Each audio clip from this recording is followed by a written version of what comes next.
What's up, guys? So now I'm about to go through a few trades that I caught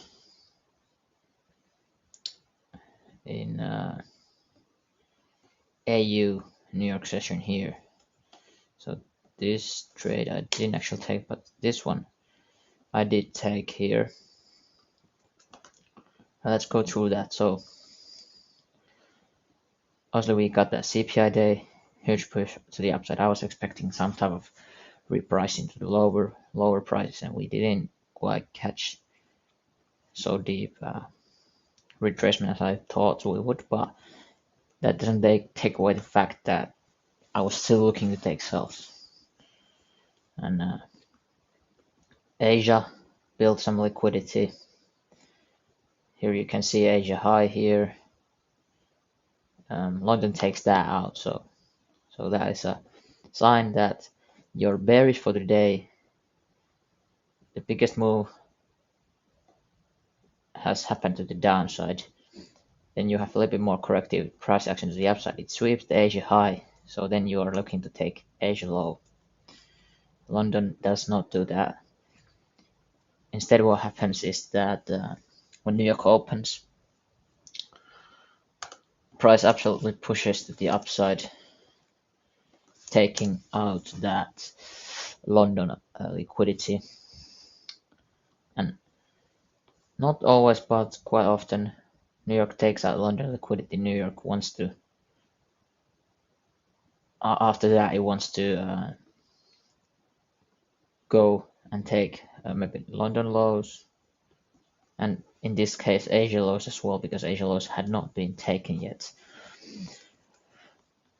And so if we draw a line from those Asia lows, that Asia range, we can clearly see that the sweep happened, and after that we absolutely reacted to the upside.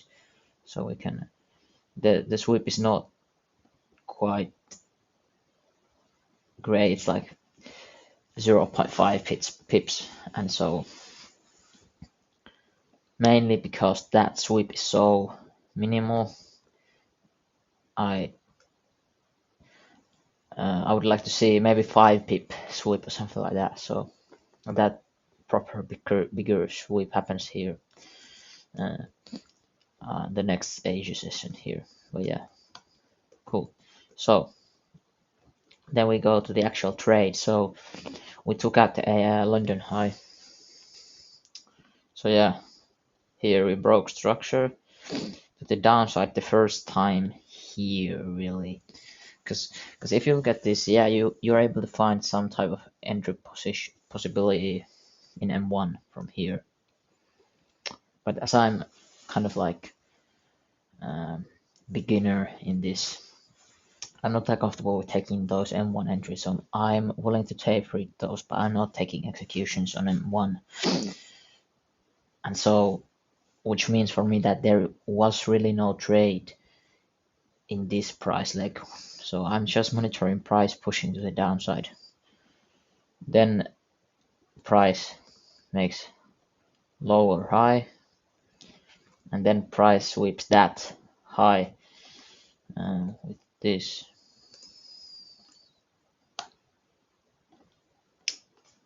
And price, and this is the first time price actually breaks to the downside with actual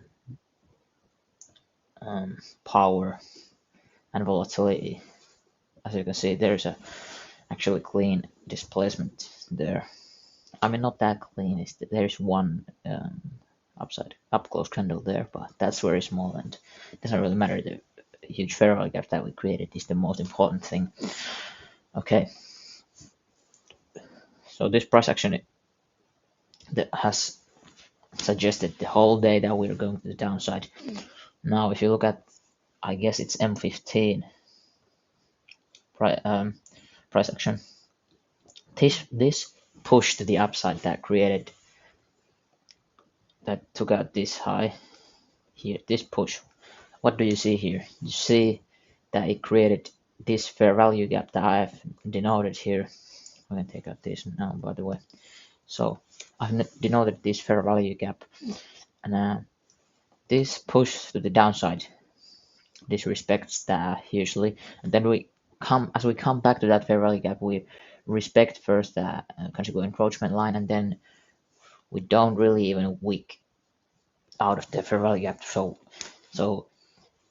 this kind of fair value gap as an inversion uh, is a very good thing to look for, because this gave me a huge amount of confidence that we are going to the downside when all these confluences are lining up and this fair value gap is being respected like so. So then I just absolutely go to M5, and when I see this break of structure to the downside like this, I'm licking my lips. And then what I'm looking at is usually, like in this case, it could be this inversion fair value gap would have been the greatest entry. Now I don't quite remember what my fill ended up being, but it's somewhere. It was quite good, and it's somewhere in this region, probably somewhere inside of these weeks. So, but yeah, obviously, because I use my entry below the equilibrium, and if you look at this price, like the equilibrium is around somewhere here. So between this inversion and equilibrium, there is quite a small space to put your entry, around 1 pips. So let's say, just for the sake of this video, I probably entered somewhere here below this fair value gap inversion, and obviously my stop is, now the stop is interesting thing, because if I was more comfortable, I could have my stops maybe further down here, but I'm not very comfortable with my trading as of now. I want to stay a little bit more conservative, so I just set that 10 pips stop there about that swing high. And yeah, easy target to the Asia lows. 2.5 plus R trade. As you can see, 2.6 pips. That's almost zero drawdown. And yeah, very great entry. And I just wanted to say that immediately after we sweep these highs, I'm starting to look for sells, because there's also this order block in higher time frames that I'm looking to see a reaction off of. So, but yeah, obviously here we didn't see the break of structure in M3, M5, and this is the first region in which we saw the break of structure, though. So I took the trade there and run for the Asia lows. This was a very good A+ setup, and hope that you learned something from it.